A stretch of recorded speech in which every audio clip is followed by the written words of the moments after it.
so recently I've had a handful of coaches asking me to share with our players why we refer to positions on the field sometimes by using numbers. And this will be a very quick overview on how it happened. But the game goes way back. And if you go back into the 1800s, you'll find a version of the game that was played with a much different offside rule. Any player ahead of the ball was considered offside.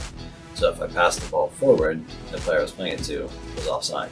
So you didn't need a ton of defenders. You really needed someone to put pressure on someone, on an opponent with the ball, and someone to cover in case that person got beat. Anytime the ball was played back, it was easier to deal with it.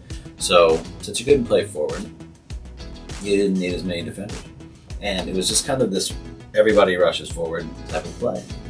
But in 1866, they altered the offside rule. And they made it such that the ball could be played forward now, but the person you're playing to had to have at least 3 opponents closer to the goal than that person.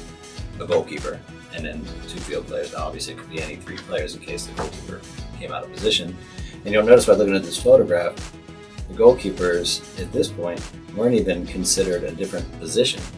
Okay, so it wasn't until 1866 that the offside law was changed. Okay, but it wasn't until the 1870s that a goalkeeper was actually recognized as a different position. In fact, they didn't put on a different color until 1909. It was 1909 before goalkeepers were a different color. Now I'm going to skip all the way to 1939 to show you a numbering system. In 1939, the Football Association in England made numbers mandatory. And we're skipping ahead of that so you can kind of see why the numbers moved the way they did. And I believe when people drew team sheets, they drew them from up to down, from the top side of the paper down. So you would start with the goalkeeper as number 1, and then you would go number 2 and 3 for the right and left defenders, and then you see the midfield 4, 5, and 6, 7, 8, 9, 10, 11 across the top. And this was based in that formation that was starting to grow in the 1870s and 1880s because it was now easier to score and there had to be some type of organization to a way the teams played. So you would see this 2-3-5 formation. Now, before the numbering system actually happened in 1939, the offside law changed again. In 1925, the offside law changed to 2 players, the way it is now. Typically a goalkeeper, but 2 players from the other team have to be closer to the goal than the player I'm playing it to when I play the ball forward. So because of that, it now became easier to score and more players started moving backward. So what I'm going to do is I'm actually going to show you that 2-3-5 formation, which the Football Association used when they decided to make numbers mandatory, and I'm going to show it from the bottom up. When you look at it this way, it's a little bit easier to understand because now the right-sided players are on the right side of what you're looking at visually.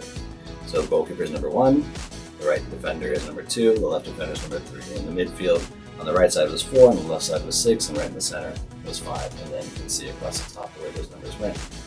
But as the offside law changed in 1866 and 1925, and players started moving their way back, formations also started to grow and change. In fact, by 1925, a guy by the name of Herbert Chapman was coaching Arsenal, and he created a formation that dropped his 5 back into the back line. And the 4 and the 6 became kind of defensive central mids, and the 8 and the 10 had dropped back to be more attacking central mids. And he called this formation a WM formation. You can see, if you look from number 11 to number 10 to 9 to 8 to 7, you can see the shape of a W. When you look from number 3 to 6 to 5 to 4 to 2, you see the shape of an M. But more importantly, what you're seeing is players falling back further and further. So as it became easier to score because the offside law was relaxed, the typical reaction was to become more defensive. Now this is a pretty common view of what we have today. And it's how the description of a lot of positions, it's what the description of a lot of positions are based on.